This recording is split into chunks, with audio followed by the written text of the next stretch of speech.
All right. I don't know what episode this is, but this whole month we're talking about families. And I think probably, I don't know, what would you say, Jeff? The number one fight that if you go percentage wise, right? The highest percentage of arguments in a household is probably typically about money. Yes, I'm sure. I haven't looked up statistics, but I'm certain. No, I'm just it totally creates anxiety for. I'm totally guessing and using myself as a benchmark that even if you have money, I feel like it's sometimes, I don't know why, but there's always stress around financials. And so I wanted to bring Jeff actually runs. Can I plug your coaching group that I'm in? Please, absolutely. So Jeff runs I'm going to call it a building financial wealth stability mastermind. I probably had a better name earlier. I know you have your own thoughts, but it really is, man. It's like I joined this. I don't know how long I've been in your group, but it's already Probably paid 5 months. 5 months, dude. The dividends. The first meeting I went in, I was like, oh, I'm a fucking idiot. Like these guys are all rapping and talking, and I've got no clue. And I'm a smart guy. I've done well for myself. And this whole thing, it's on a whole completely other level because it's the shit that nobody talks about. And it's because of the things that, they don't want. It's like almost like they don't want you to know the information that you're teaching in this mastermind. How did you even? Yeah, that's 100% true. Before we get, how did you start that? Like, why did you start? What was the motivation to get educated there and do that? Well, I mean, it was just trial and error from my own experiences, I think, and that's why my company's called the Tactical Empire, and ultimately it's to deliberately and intentionally build the life that you want for yourselves, and I went in with this mission of creating leaders out of men because we need more men to step up and like own their shit, right? Yep. I mean, I know you're on that train, but I mean, ultimately, I spent 18 years in financial services, so. I'm a huge believer that it's your obligation to create wealth for your family and your lineage and everything else. And so it just has a bent in the group. We do leadership. We've got the 4 F's: fitness, finance, family, and freedom, and all that stuff. But like ultimately, everyone that's in there wants to increase cash flow and make a fuck ton of money while they grow as leaders. And I think that. I think there's nothing to be scared of as far as like making money. It's taboo and people are scared of it. Like you said, you walked in the room and were like, holy fuck, like we were talking a different language. But I mean, ultimately that shouldn't be the case because you're a smart business owner. Everybody in that group is entrepreneurs or high earning W-2 guys. And family men, right? They're all smarter than me. I don't know about that, but... But I mean, like ultimately, they have good incomes, and they just don't know how to piece it together. And so that's where like the tactical portion of everything comes in. And I know you guys have good cash flow, and I'll show you how to attack it with by dispelling some old habits and ingrained financial tools that were taught to us by our parents or the media or whatever, right? I think that's that goes back. That's the biggest fear. Go ahead. This is the reason why like what you're doing is so awesome is because, yes, I make a decent amount of money, but I haven't always made. I worked my ass off to make a decent amount of money, and but the reality is, if I stop working, that faucet gets turned off. I think that becomes the issue long term, and so now you're a slave to this thing. Even though you might enjoy it or you might whatever, the reality is you're trading your time for dollar bills.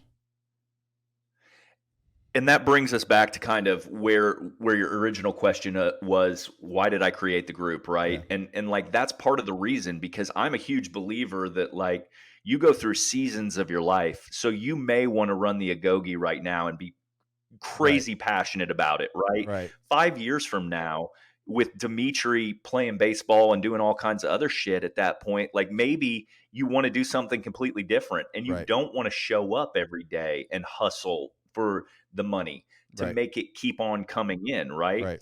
So, I mean, ultimately, what I want to teach everybody is you've worked your ass off to get to a certain level of success. Now let's keep more of the money and then let's put it to work for us and start. We talk about the cyclical rate of money all the time in the group, right? Yep. So like every dollar you earn, I want you to deploy that dollar multiple times so it can make you money and grow for you instead of just blowing it all about the back door and one and done.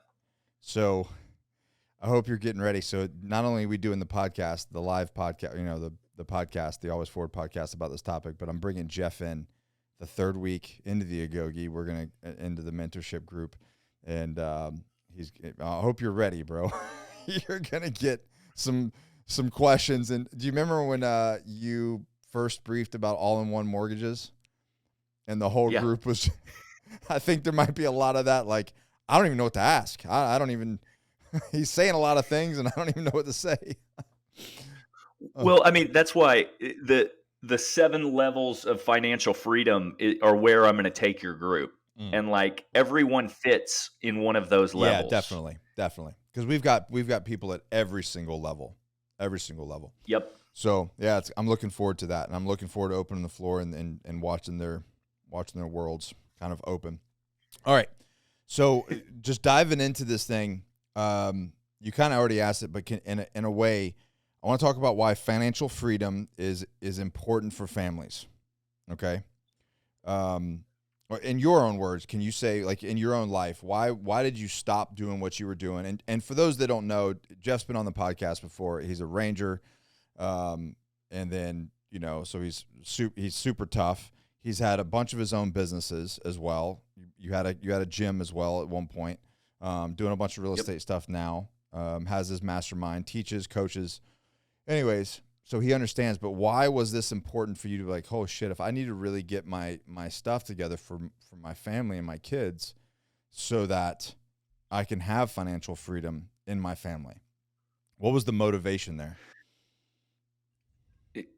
Man, I think it was just because like I understand, like, this is going to sound weird, but like the underlying emotions of money and the stress that go along with it steal a lot of our opportunity to live to our potential, whether it's being a father or a husband or any of that stuff. And like, cause I know I've lived it in my life where I've been wrapped up with like not understanding like where our money was coming from or the stress of going to get it, or my wife needing to spend more money than I wanted her to, or like all of that shit. Right. Like, and I think what that does is when I talk about underlying emotions, the surface level emotion comes across as like anger or like whatever you're yelling at the kids, but it's all actual anxiety and fear from like not understanding the money enough, not understanding the finances enough, and not feeling comfortable that like, if I get run over by a bus tomorrow, like what the fuck happens to all of this? Right. Because like I've got 4 kids under 10 years old, and I've got a wife at home as well, right? And we homeschool our kids, and we built this life for ourselves. But like ultimately, would it go on without me? Right. And the mortality question, I think a lot of, I mean, your audience can relate to it in a big way, I think.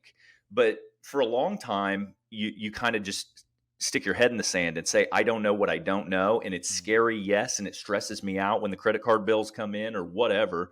But instead, I'm just going to be an asshole and like disconnect and drink 12 beers tonight instead of like just understanding and learning and trying to kind of take the pressure off that valve a little bit. Yeah. And I know that if I can teach people, like, there's nothing special about me, man. I came from nowhere.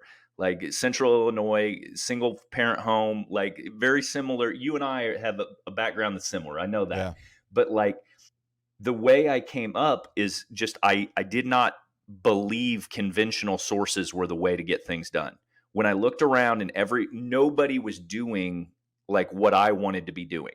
So I went and I sought answers. Do you think that is something that you were kind of like who you are down to your core, or is that because of, our time in special operations, because I'm the exact same way. I don't think conventional methods are the way to get things done, especially if that's the ones everybody's talking about. I think that comes from our birth to 7 years old. Okay. Like for me, like, because I believe that that's ingrained in you at a very young age. And like Ed Milet talks about this, about growing up with a father, an alcoholic father, and the skills that he developed under 7 years old that allow him to kind of read people and look for certain situations. So for you and I would say that growing up, we kind of were like, we had to survive at a very young age, right? Right. So like when I look around at everybody else, I have always, since a very young age, said, if everybody's going in that direction, I am not fucking following, because like that bad things are going to happen over there. And so, so I just kind of feel like it, but that also drew us to special operations. And I think that was one of the most interesting things about the melting pot that is special operations when you get there. Like black, brown, red, blue, like whatever the fuck color they are, like whatever background. There's cowboys and there's city boys and there's fucking everything in between. There's a theme to a personality. Yeah. And the backstories always seem very similar. Yeah. Yeah. It's like a rugged individual, and they have a healthy questioning of authority. Yeah. In almost every case. Like most of us came from like jail or juvie and shit like that, and we got out and like right straight into special operations. Yeah. Uncle Sam wants you, son. And so, sign up here. But I think that level of skepticism and questioning led me straight in. So I went into the corporate world. And I went straight into khakis and polos and all that fucking shit, cubicles. And like everybody was like, you need to track in and put your money in your 401k and do all this other stuff. And I'm like, well, that doesn't make much sense to me. Like, you're going to take all my money for 40 years as long as I show up here in this cubicle over and over and over again. And then you're going to promise me this payday later. And like, that just never sat well with me. And so, I mean, I bought a 7-unit apartment complex when I was 26 years old. That was the first real estate purchase I made outside of a personal residence when I was 24. So I was always trying to put my money to work for myself, because for me, it made sense that it should pay me tomorrow, even if it's less money. Yeah. Because like that's the argument that everyone gives you, is like, if you put $1,000 in your 401k, in 50 fucking years, it'll be worth $1 million. Okay. Who gives a shit in 50 years? But for me, like I also saw another formula where I could put $1,000 into this other thing, and then it would give me $15 a month starting next month. And I'm like, oh, okay. So that's cash. Like that speaks to me. So how many thousands do I have to put in there before $15 adds up to a little something? Mm-hmm. And so I've just, and then I went on this journey of like information gathering. I'm like, who is doing this that's not, because a lot of times, I mean, it's much better with the internet. It's much better with all the access to information that we had. But like, honestly, a lot of this information, like we just didn't know at what was out there since $1 million and below of net worth. Yeah, but it's been out there for 100 years or plus. Yep. That's why the book I recommend to everybody is What Would the Rockefellers Do? Yep. So like, and that lays it out. That lays the life insurance, infinite banking like model out like to a T. Like these 10 families that survived the Great Depression to be like what would now be trillionaires, and they all use this particular product. Yeah. And so like, okay, I'm just a big fan of following what the smartest people I know are doing. And I'm like, hey, if I can get in there, if this is $1 million entry fee, can I get in for $1,000 and try it? Yeah. And I just kind of followed that path, and it's started to build. It's not an instantaneous thing though. That's where like in our culture is built on instant gratification for everything, right? Right. Like most people can't do anything for more than 3 months. And so, like, when I say put in $1,000 and get $15 back, most people that are listening to this podcast would be like, "Fuck off, that's stupid." Like, I'm not saying you lose you lose your $1,000 altogether. I'm just saying that's what it kicked off in a Yeah. month, right? Like, and that's just a hypothetical example, but most people would laugh at that. Mm-hmm. But the way my brain works, I'm like, well, if I get 10,000 in there, it's $150. That would like take me out to dinner or whatever. Yeah. Like, so, and I gamify it backwards like that. Like, what do I need to do to pay my rent? What do I need to do to pay my mortgage? What do I need to do to pay the light bill? And then you can build in like little celebrations as you get to those levels. Yeah. What do you have to do to pay for the car? Like all So, kinds of stuff like that. so going back to the whole stress thing that people, that people deal with, Hmm. did you ever, I mean, I'll definitely tell you right now, we've been in those situations, especially in the early days where financial stress was a strain on the family dynamics in our relationship. Like it was tough, man. It was tough. You're trying to build something, especially at the early days, you're trying to build something, and it's like, it does put a strain on in that household. Yeah, and there's a lot of reasons that I've seen that happen too, and that I've experienced it happen. Like a level of trust that your spouse has in you for being able to come through. Mm. Because like I'm a gambler, man. It like before we had kids, especially, like I'd take every fucking penny we had and put it on fucking black, and I'm like, let's go. Like I know this is going to work out, and if it doesn't, I'll And, eat ramen noodles for the next and 3 days, and I'll figure it out. and he's not talking about actual gambling. He's talking about products and businesses and investments and things like that. Yes, yes, Yeah. yeah. Not gambling for real. Was Like, but I would, was but I always bet on myself. was Kirsten always on board with what you had going on? No, not at all. Not at Okay. all. Like that's because like, mind you, I came out of the corporate world. So she married this guy who had a 9 to 5 job. It Yeah. was a stable earner. Yeah. And like, then I went and I'm like, hey, because I'd always fucked with different stuff, Yeah. entrepreneurial stuff. I always had side hustles. I always did things. And when I was finally like, hey, I'm going to do this full time, at that point in time, she was supportive because I'd been doing the gym for 6 years Wow. and had a corporate job at the same time. So I owned a gym and we had been doing that. I owned some real estate up in Illinois still.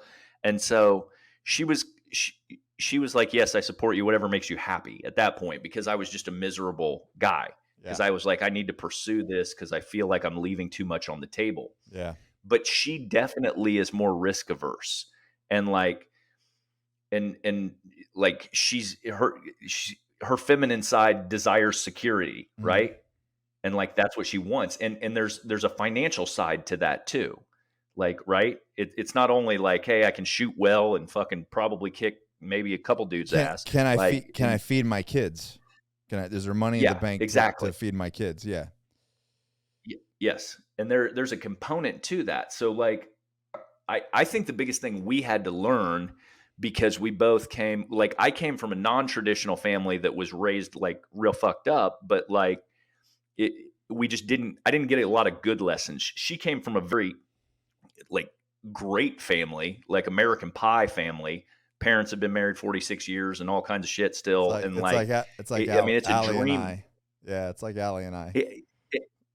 But like they didn't talk about money in a way Yeah. that like is productive or educational.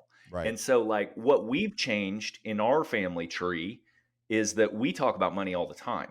We talk about money to our kids all the time and like give them ideas, brainstorm ideas on how to make money, talk about interest rates, how they can get like a rate of return on their money for saving it in certain ways.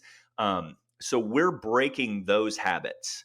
But like that led to headbutting in our relationship early on too, because neither of us was good communicators about finances. Mm. So And okay, so like, go ahead. Yep, let's talk. Let's talk about if you're in let's put you in the inner circle. You got a guy that's coming in.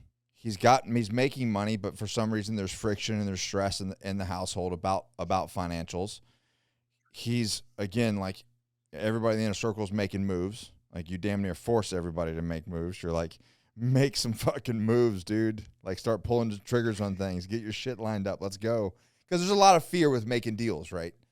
It is. 100%. It's a scary thing to put a lot of, put money into things and to, go get a huge ass loan when you don't have the money and go do this, multi-million-dollar deal, whatever.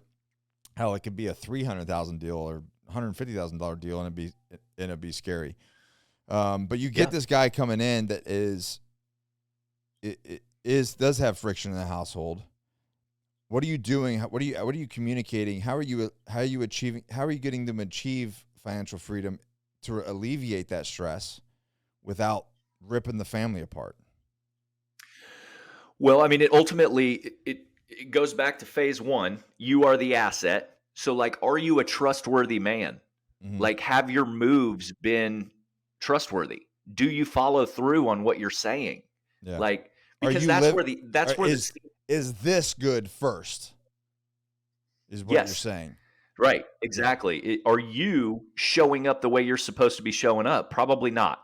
Like, most every single person that comes into the group at the beginning, there's a lot of tough questions of like, you're leaving shit on the table. Yeah. Like, even me, like I like to drink more than I should. You and I talk about this all the time, right? Yeah. Like, if I'm drinking 4 or 5 nights a week, I'm not reaching my potential, right? Right. So that, whether your wife says anything about that or not, that plants some seeds of doubt. Unless I'm just massively producing over here and there's a mound of money for her to like fucking bathe in, that she's like, oh, we're comfortable. And like, that hasn't always been the case in our household, right? Yeah. So like, you have to figure out how you're showing up, and are you following through with what you said, or is this just one more wazoo way to spend money that you think is going to solve the problem? Then phase two, I would say, is pull your wife in 100%. Like, we do money meetings in our house every Sunday. And like, we have conversations about money because it's that forced conversation. Like, that's what originally got us talking about it.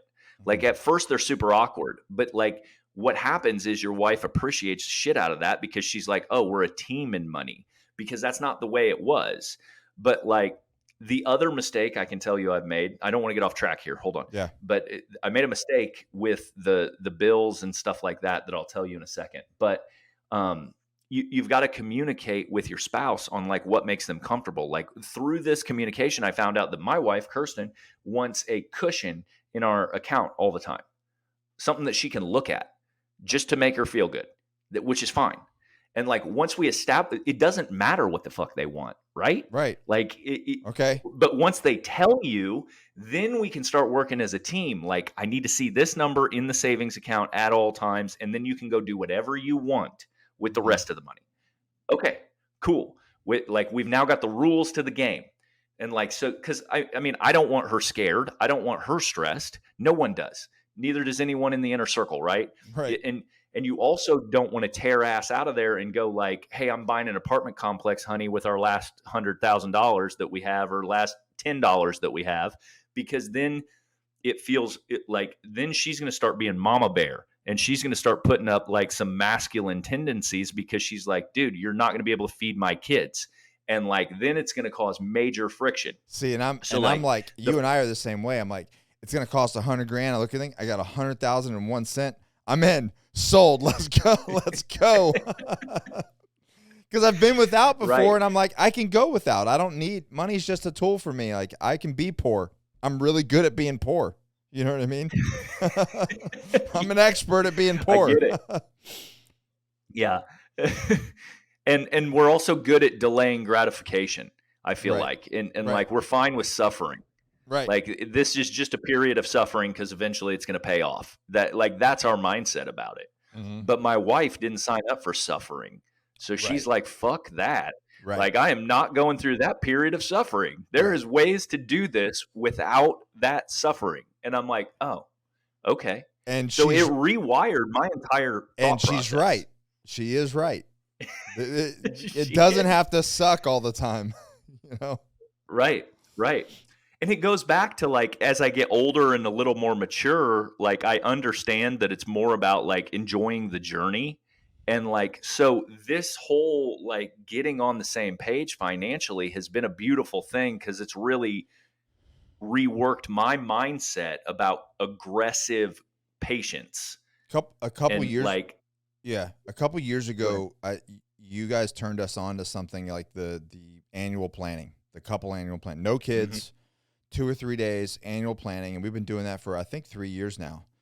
And can you talk about how that came about and what in like, in 5 minutes or whatever, however long it takes you, talk about like what is the structure, and we should probably talk about this offline because I think you could sell this. What is the structure of that annual planning with your spouse, or how did it come about, and then what's the structure of the meeting? How did it come about? I think Ryan Stewman, not to leave him out, I think he's the one who taught us about it. If not, it was someone in that circle, I would think. But it just sounded so good to us. So what we do is we bring our entire family to Texas for Thanksgiving, and we host. And so then what we tried to do is get in a rhythm of where we would download our kids the week after Thanksgiving with the grandparents, since everybody's in town, and we would go take like 3 days alone somewhere. And we've done longer, we've done less to do annual planning. I Just think my 3 wife days, and I, no interruption. I think 3 days is a sweet spot. From my experience, I think 3 days is a sweet spot. Yeah. And we have now, like, every year it gets different. Every year it gets better, and every year we kind of dial it in a little bit. But the first thing you do is reflect on the year prior. And so, like, you write down every single thing. You pull out all the notes from the year prior, and you're like, hey, this is all the shit I wanted to do, what got accomplished. And so it's an opportunity for gratitude and reflection on what you wanted to do. But then everything you didn't accomplish, you make notes next to, like, why didn't we do it? Okay, we pivoted and decided that's not the direction we wanted to go, or like there should be a reason. But if there wasn't a reason, it's an opportunity to talk through it as well. Yeah. And so reflection is the first part. And then the next thing we always do is our vision, and it's 3-year vision casting. And so we separate, go to separate places in the house. Like, we rent a nice place usually, or a place that gets us very creative. And so it's not just like a hotel generally. So you want to get outside and get in place where you can actually be creative and think about what you want for your future. You guys rented one year, I remember, because we were trying to do it. We were trying to do something in Asheville, but you went somewhere. You rented a tree house. Kirsten sent it to Allie. That was a dope one. Yep. Yeah. We got a 3-story tree house out in the middle of the woods, and that was awesome. And the reason that I wanted that place was because it had all the different living spaces that you could kind of get away from each other and do different things. Yeah. But you write your 3-year vision.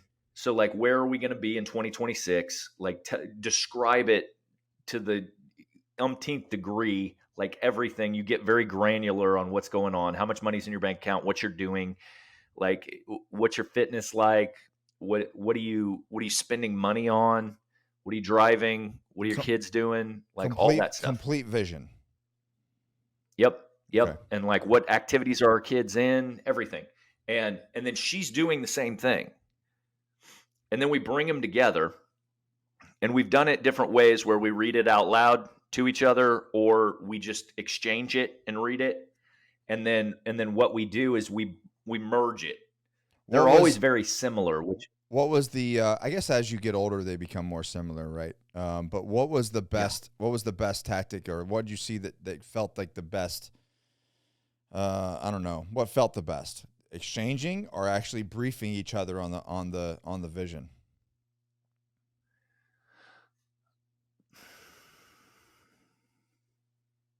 I like listening to her read hers, and I like reading mine because my writing's shitty.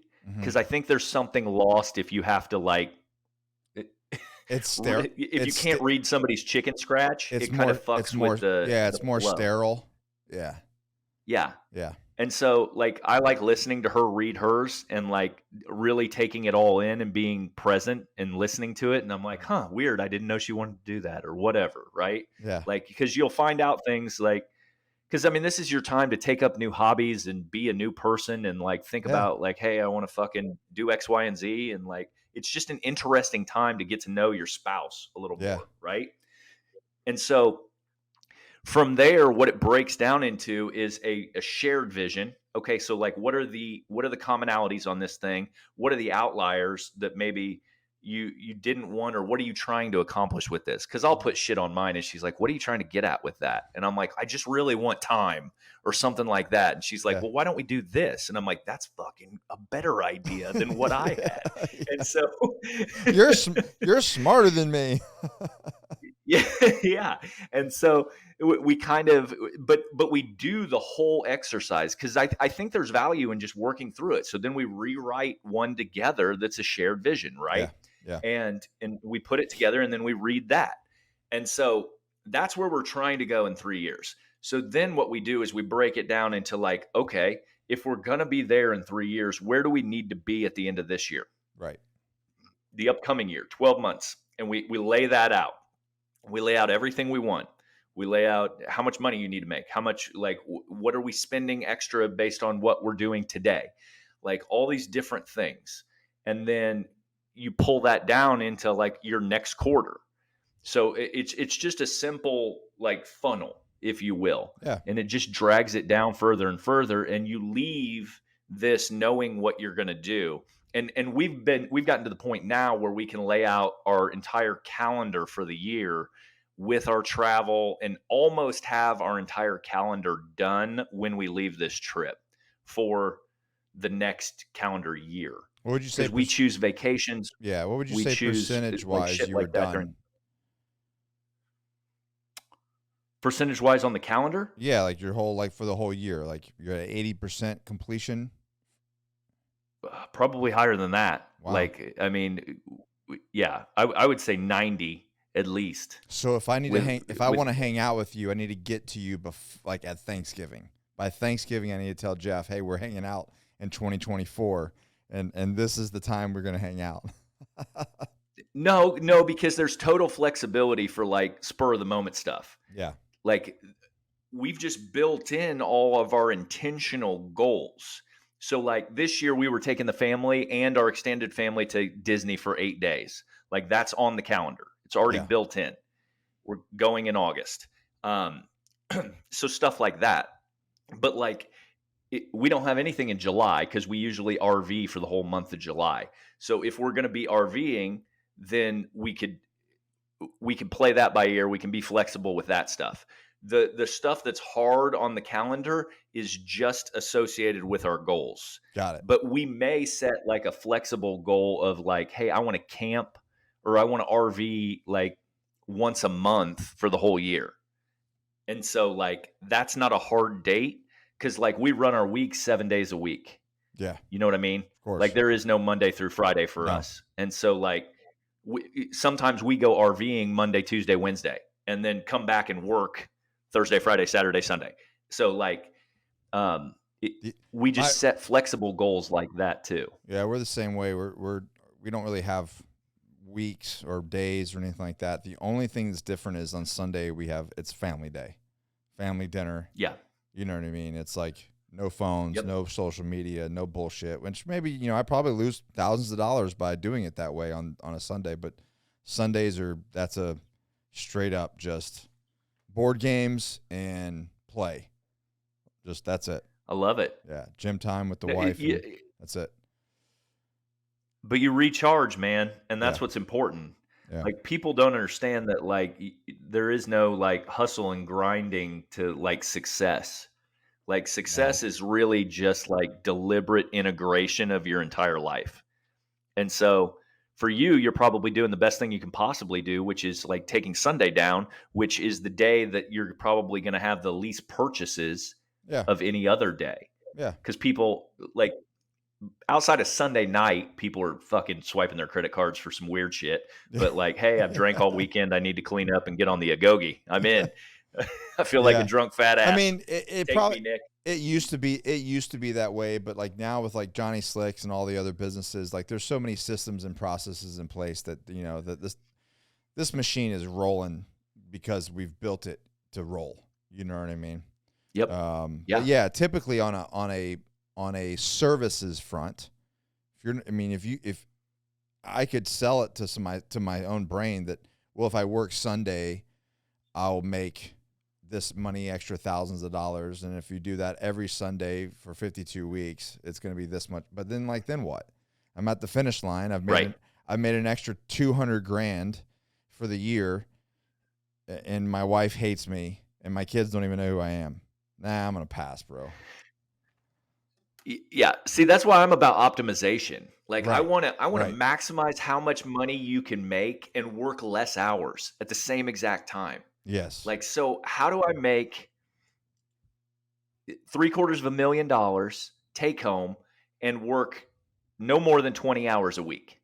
Well, Like that's that's like that the whole that's like the thing whole I'm always thing working about towards. coaching was, okay, if you're working 40, I'm going to coach you, you're going to work 60, but you're going to double your income, right? Like, sweet. Yeah, I can knock out an extra 20 hours a week to double in my income. Cool. Okay, now we're going to double your income, but you got to work 80 hours a week. And then 100, and then we're going to double again, but you got to work 100 hours. I mean, at what point do you're going, nah, I'm done. Like, that's not the recipe. That's not the reality of the people that are really, really crushing it. They're not just doubling their time or adding a 20 hours to their week to double their income. That's not the way that, but people look at it that way. Like, if you want more money, you got to work harder and work more. Not exactly. Right. And that's what I try to emphasize with like the you are the asset stuff. Because like if you're not like you can I would challenge anyone that works crazy hours that if they spent more time at the gym on their nutrition and just on either meditation or some sort of mental health exercise that they did on a regular basis, they'd fucking make more money and probably work a third No, of the time. I know for a fact that is because we have the Agoge, and that's exactly what happens to the people that join. You motherfuckers, you listening to this? You hear what he said? Go to the fucking gym. Eat better, asshole. You'll make more money. Jeff said it.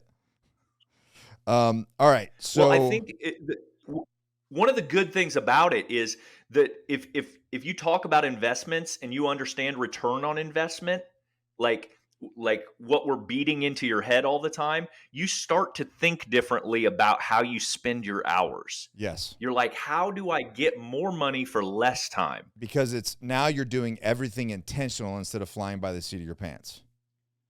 Like your Exactly. whole life turns into like, well, I'm going to do everything intentional, and everything in my life has an ROI. Whether it's a financial ROI or not, it doesn't matter. I need a return of investment on all my time spent. Period. If I'm watching something on the social media, it better give me a return of investment, not just like checking out or doing some bullshit. Like everything. Right. And that's what happens Right. by taking care of yourself and going to the gym and eating right and maybe not drinking, Jeff. I don't know. I'm just saying. It's one of those things. I'm just giving you shit. All right. So let's talk about, let's go into the inner circle wave tops here. I want to talk about strategic or strategies for improving your financial, arena in your household or your life or whatever. But like, what are some of the different strategies that you can start to implement even at a beginner level that's going to start changing your life? And I know, like, and it has to be said again, this is not an overnight thing. This is like, even in going to the inner circle, is like, listen, guys, this is start thinking 3 to 5 years, like 3 to 5 years, your life being very differently. So day one, what are some things that I need to start doing?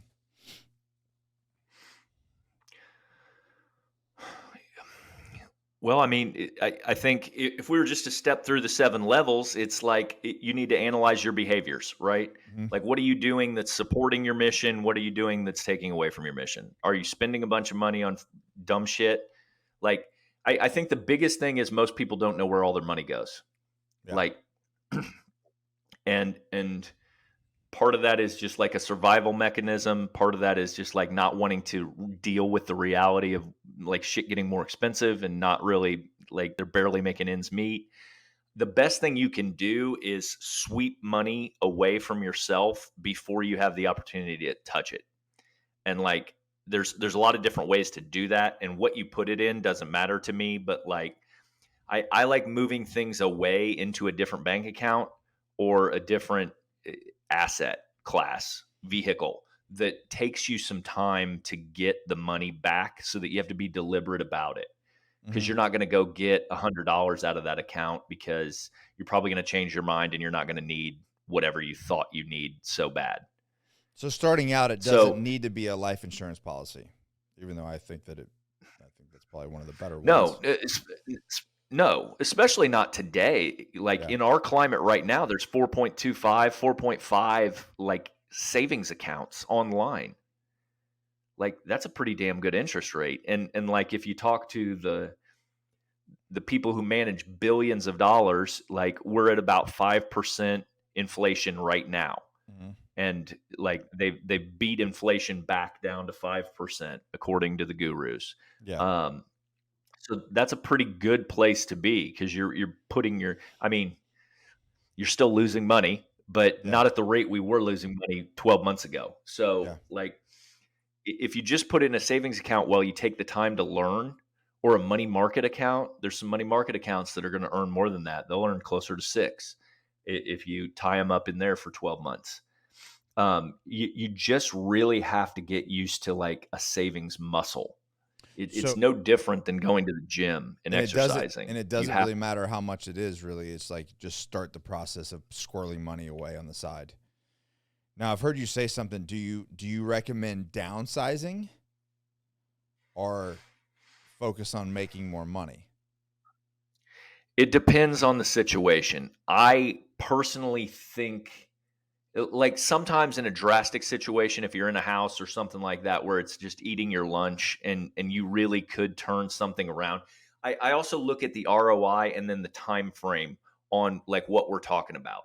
Yeah. Like if you sell your house to downsize into another house and it's going to save you $1,000 a month, but you owe $700,000, like it doesn't fucking matter. Like you might as well just keep the house, because you gotta do other things. You've got to Yeah. make more money. Yeah. Like, so it depends on the size of the thing that we're trying to get out of, or the trouble that we're trying to get out of, right? Mhm. I think there's other ways to do it. I also don't think it's good for your mindset. So like in the inner circle, what I teach you to do is make more motherfucking money. Like Well, and you increase you cash posted flow. something. You posted something that I just absolutely love, and I'm gonna share it. And of course, I'll tag you in it, 'cause I'm trying to blow Jeff up. He sucks at social media and sucks at promotion. And even though he's like one of the greatest dudes I know and one of the smartest guys I know, nobody knows who the fuck he is, and that's a shame. Um, but you posted something saying it's easy. It's a lot easier to make 10 grand than it is to save 10 grand. 100%. And I was like, that's 100% correct. I don't care if you agree with it or not. It's correct. Yep. And so that's why I asked. That's why I And asked the question. well, and that's the mindset that I want everyone in the group to have, because that's an unconventional mindset. We're Mhm. talking about breaking conventional norms. Right. Because Conventional norms are, you put $5,000 in your Roth IRA every year and you're going to the be a fucking billionaire. the And Dave Ramsey method, which everybody, if you look at the, I don't know if there's got to be a demographic, but if you make you make under X amount of money, right? And let's just call it hypothetically 100 grand a year. You make less than $100,000 a year, man, he sucks those people up. But it sucks because I feel like it's 100% a conventional method of trying to build wealth, which is so much harder because you're just doing you're doing what the really wealthy people want you to do, because they're getting wealthy off of it's you. it's an incredibly unsophisticated way to save money Yeah. and create wealth. And it's safe, which is fine. There some really good principles are taught in that phase. And like, I mean, if my kids did it when they were 18 to 22, maybe I'd be like, great, that's great. Like, don't go into debt. Like, if you could Right. avoid debt in your 20s, you're like, even this is me talking. If I could have avoided debt in my 20s, like bad debt, I would have been fucking light years ahead of where I'm at now. Yeah. So like, I Same. mean, we were all Same. dipshits when we were in our 20s. Yeah. And I was in the military so, my entire 20s. I didn't even know if I was going to live. right. Like, I didn't give a shit about I didn't give a shit. But if I would have given a shit, I would have been light years ahead of where I was when I got out. Exactly. And so Dave Ramsey's principles are good because you're getting a blank slate when you get his people. Like they have no debt. But then you have to reframe their entire mind because the model that he teaches is a really painful model to get to like $3 million of net worth. Right. Like, whereas if you're a little bit sophisticated, you can generate $3 million in 12 months, like to your net worth. Right. Levered and using other people's money and moving down the road with asset accumulation. And so which would you rather have at the end of the day? I'd rather do it in 12 months. I mean, we've estimated that in 3 years of being in the inner circle, I will probably 5x my net worth within 3 years, within 36 months. That's low, man. That's low. I will not stand for that. Well, that's what we talked about. 15. We're going to 15. I think it's going to be more than 5. Now that you've worked, it's going to be more than 5. Now that you've been worked with me a little bit more. Yeah. Plus, you're an action taker, dude. That's all it really takes. Like, I mean, I'll give you the keys to the fucking castle. You just got to go do it. I can't fill out the paperwork for you and be your social security number and all that shit. I'm working on finding somebody that will do that for me. I hate that. I hate that shit.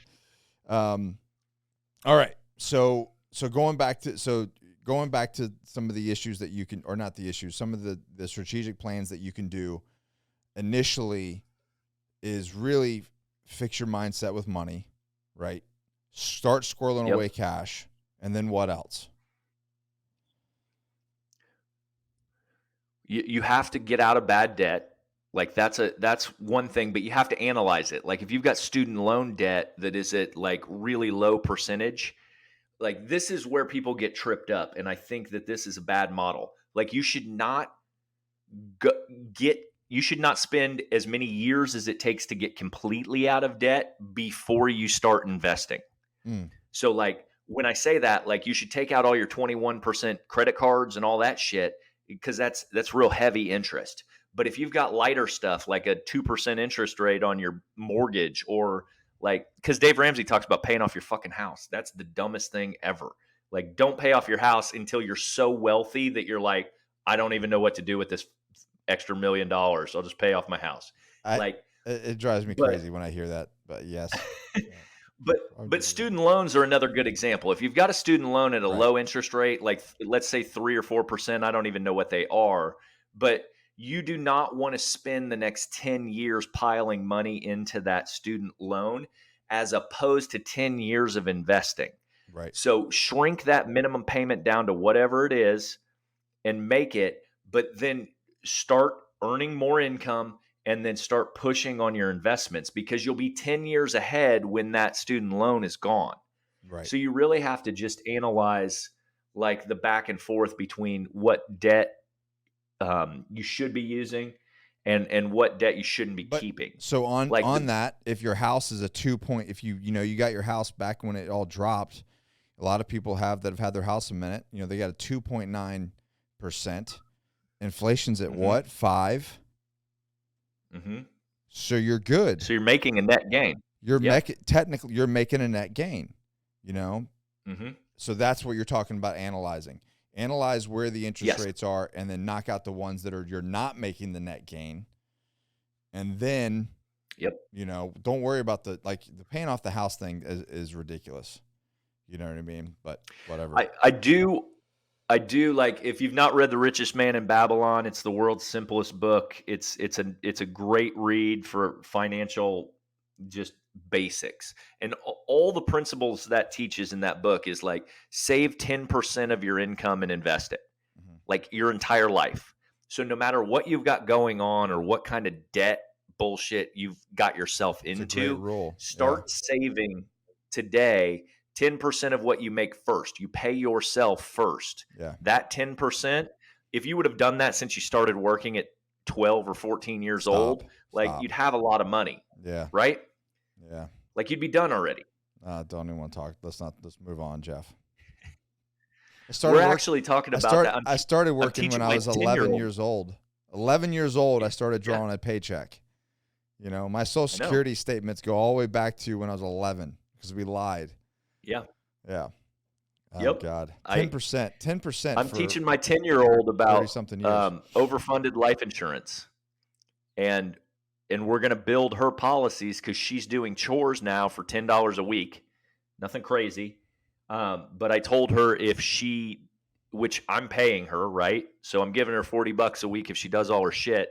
But I told her if she'll open a life insurance policy that we can fund right now, I'll double the money. I'll put in 40 and match her 40, and we'll do $80 a month on her policy. So that's $960 a year for a 10-year-old, which is nothing earth-shattering by any means. But I can contribute. Once it's open, I can pump money into it if I want to. And so then we can open bigger and bigger policies based on what she's earning, because she's going to go on our W-2, payroll, like we talk about in the group. Yeah, she'll be on our payroll, and you can pay her $13,900, I think now, $13,900, $13,850. Okay, there you go. $13,850 a year. Yep. Which is what I plan on doing with them. So I'm going to put them on the payroll, and the 8-year-old and the 10-year-old are going to make that amount of money each year, but they're going to pay for their own shit. They're going to pay for their own gymnastics out of that stuff. They're going to pay for it because it's tax free. Right. And so these are some of the angles that I talk about. Like, everybody should have an LLC, even if you have a job, quite frankly. Yeah.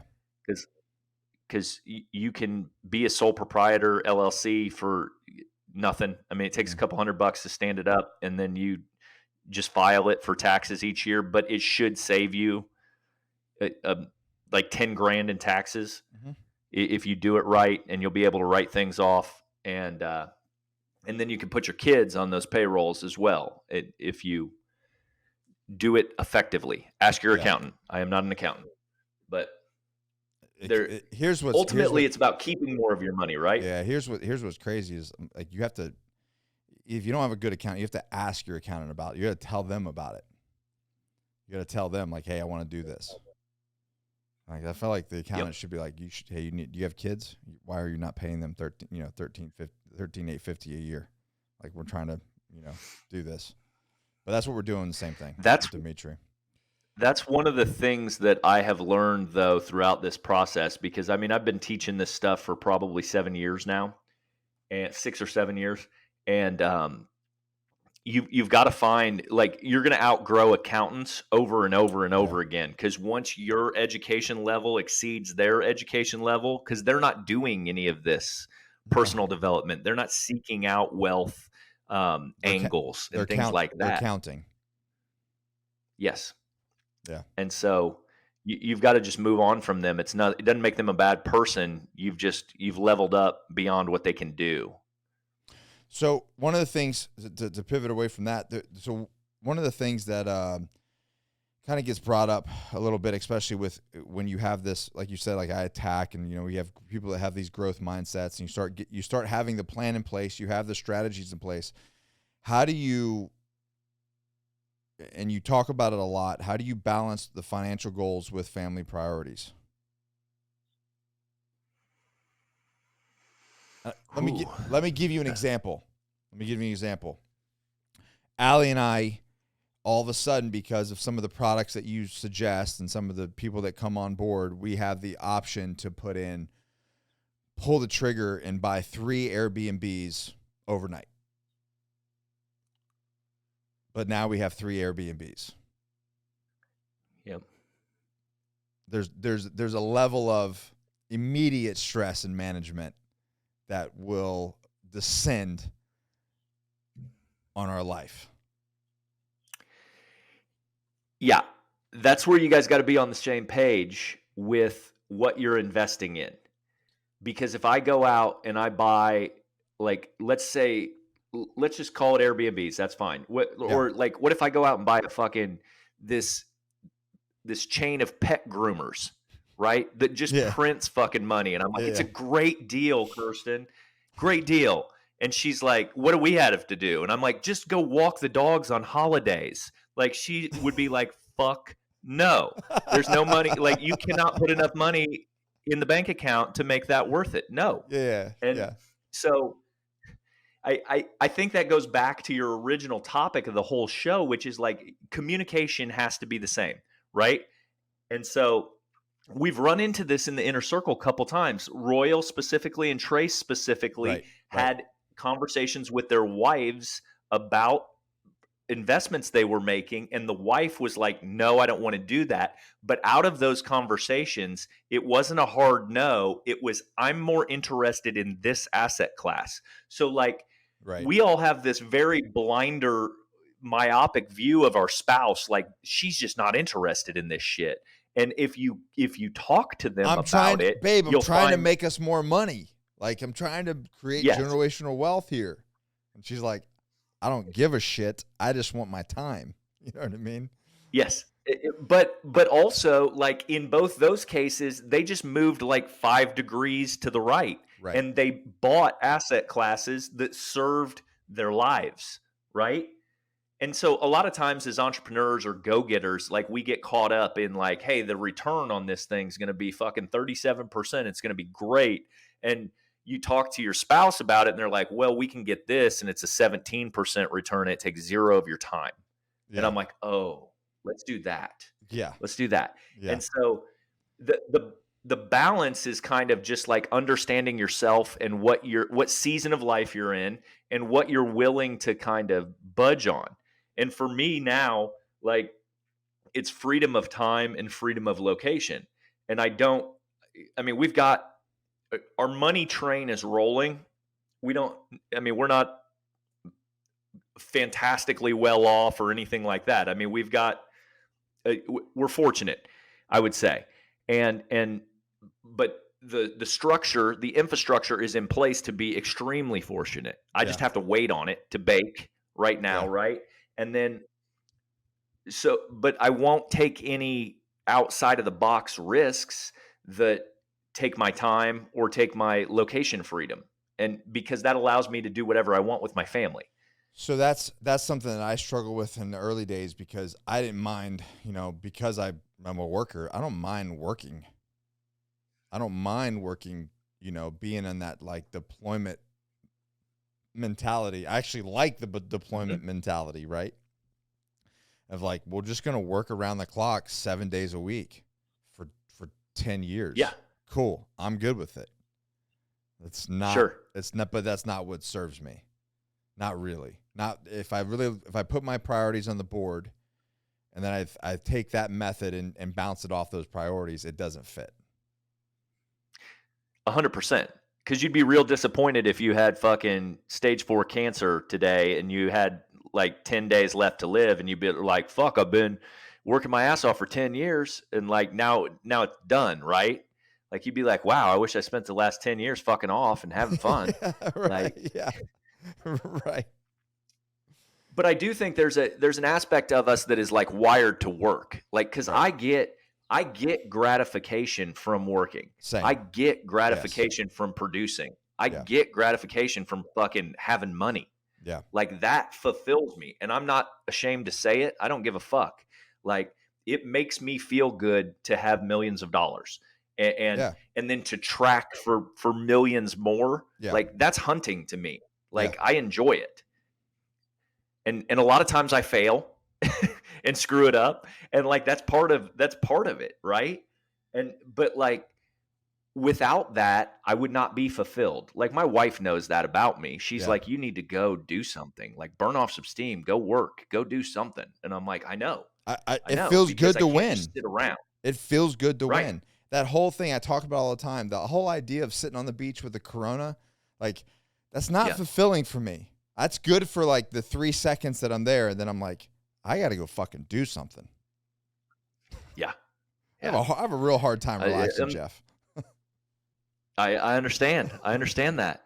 And like, I mean, we usually like I'm a sedator. If I'm like, my wife wants beach vacations, that's what she wants, and I'm like, oh god, I want to go hike and do something challenging, like and almost die. I'm like, let's Yes. go do rim to rim on the Grand Canyon with no water, Yeah. and, and she's like, no, we're not doing that. And so like I'm sitting there like going crazy on the beach Yeah. and usually I just drink, right? And so like now we know that about each other though, and we're trying to balance. Yeah. So like we're finding places you can do fitness and beach or whatever, right? Yeah.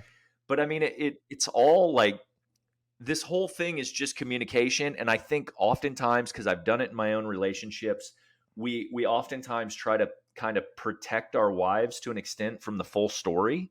Yeah. And that's either out of like trying to be the man and shoulder the burden, or it's because we're ashamed of the situation we've worked ourselves into and we Yeah. don't want to face it. And so like neither of those is good. You don't think your wife knows what the fuck's going on? My wife knows what's going on before I get home. Right. I've been both those guys in the past. Both those dudes. Yeah. Same. I think everybody probably has to some extent, right? Yeah. I mean, it could be as simple as just spending money on something stupid you shouldn't have got. And you're like, damn, that was not good timing. And like, we've all done it. But like bringing your spouse in on the ride, and then also like, that's why the vision is so important. Like fucking, hey man, what do you want out of life? Yeah. Because oftentimes, like, I think my wife was a more conventional thinker early on in our relationship too. But like, I have been of this like dreamer mindset forever. Like, I don't want to live a conventional life. I can have anything I want. I look at people and they've got shit, and I'm like, they're not different than me. What did they do to get it? And then I try to model that, right? That's it. So like, to tell me that I have to be boxed into this existence, like, never worked for me. Like I didn't understand it. And so like I've talked my wife out of that too. And now she's on board. She's like, fuck, we can fly private. We can do XYZ. And I'm like, yes, all of it. And like, we just have to become the people that are deserving of receiving that type of gift, if you will. Right. And the other thing that I would say, and I don't know how short we are on time, but until you get on the same page on this stuff, one of you is acting like an anchor at all times.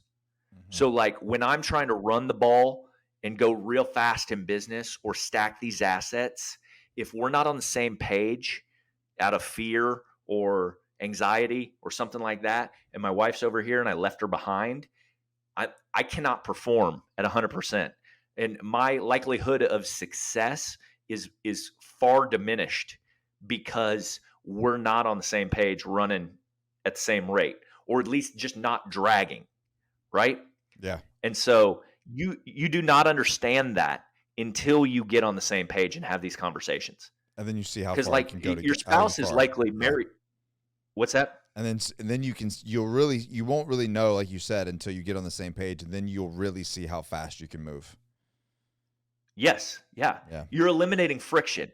Yeah. Like we're always trying to, I'm always trying to eliminate friction in my life, in whatever it is, bad energy, like people, whatever it is. But like when that friction is with your spouse, like you might just be used to it because it's been going on for 5 years and you don't notice it. But like when you fucking grease those skids and like it's gone, holy smokes, you guys can move mountains together.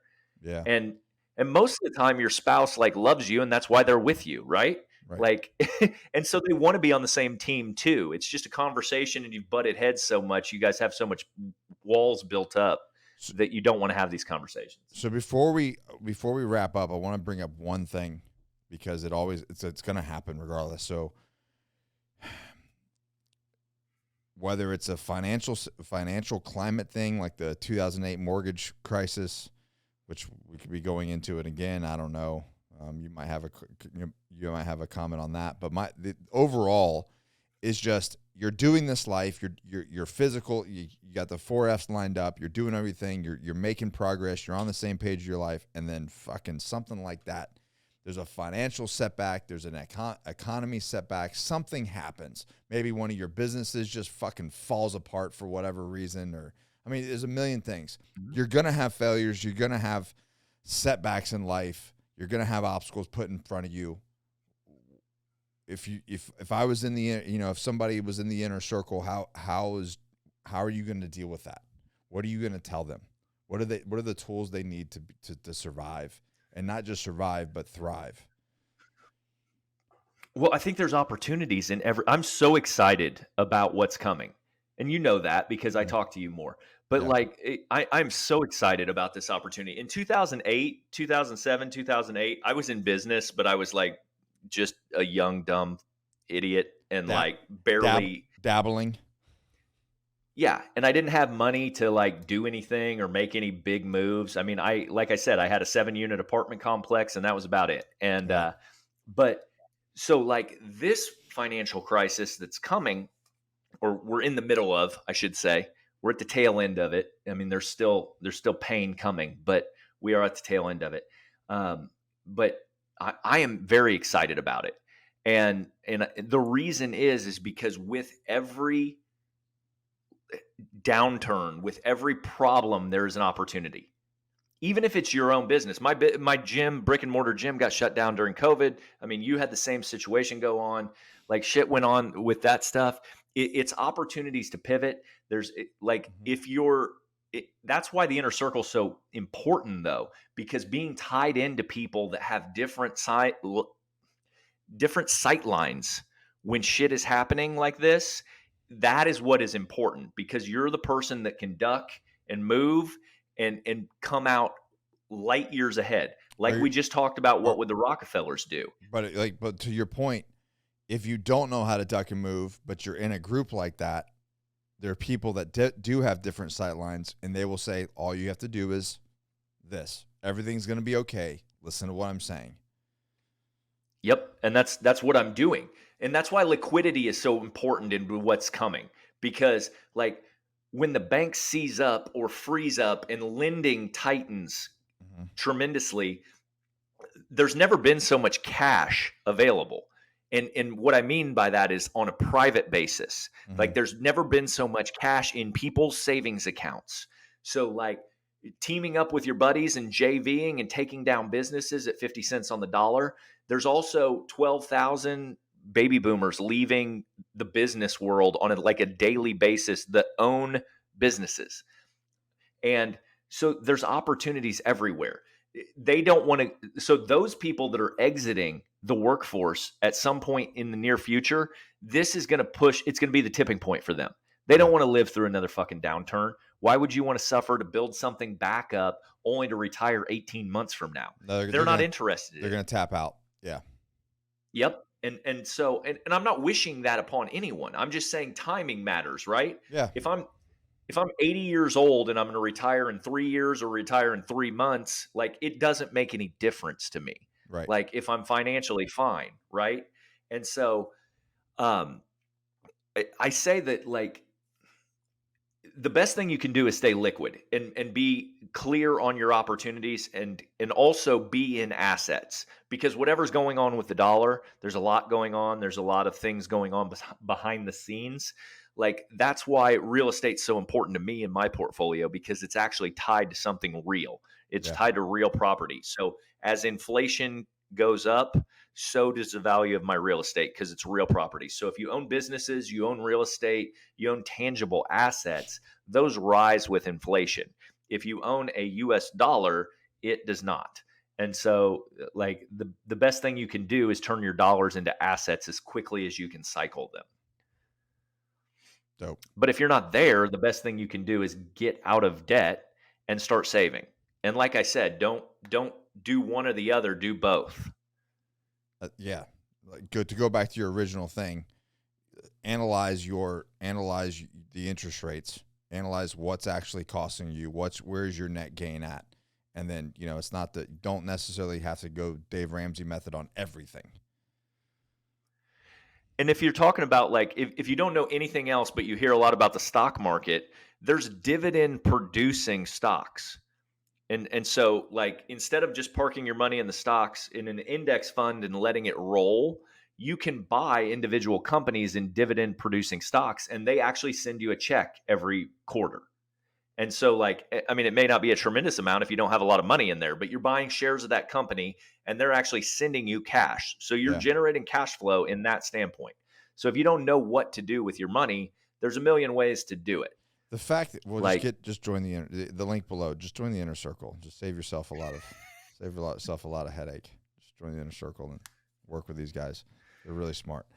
But anyways, dude, I really want to thank you. But just to wrap up, you know, is the big thing is really getting on this. You know, this whole month we're going to talk about families and finances is just one of the, you know, I don't know what the statistics are, but I got to know because every single person I know has argued with their significant other about financials.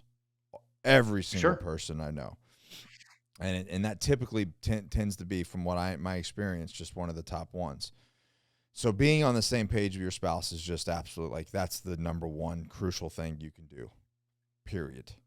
And then set intentions. I think just understanding what they want and what their needs are, and like what their fears are, and then building a framework that works for your situation.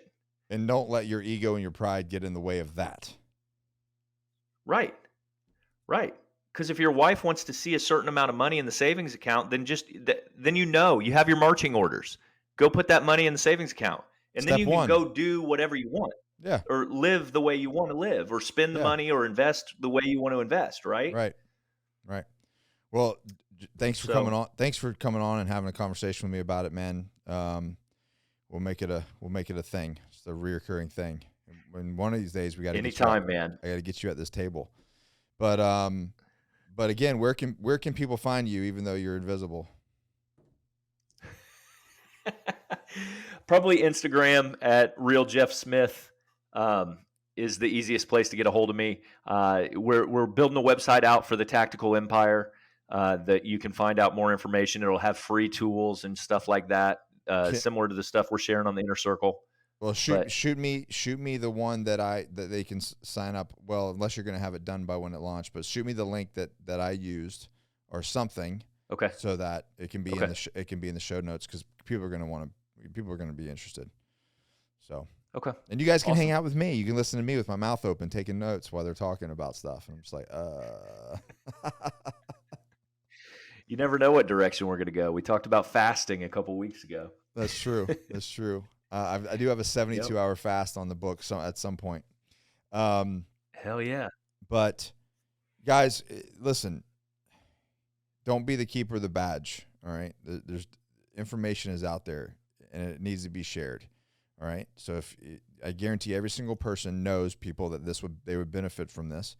So if you're on YouTube, drop us a comment below, ask a question, hit the like button. If you're not subscribed because you just came across it, hit the freaking subscribe button, because people need this. We're not going to do things the conventional way. We want people to be successful. Jeff really, really wants people to be successful. I want people to be successful. And the only way they're going to be successful is if they're armed with this knowledge. So hit that like button, drop us a review, go follow Jeff. This is the man right here. And other than that, Jeff, thanks, man. And I'll see you Wednesday. And the rest of you guys, I'll see you next week. Peace.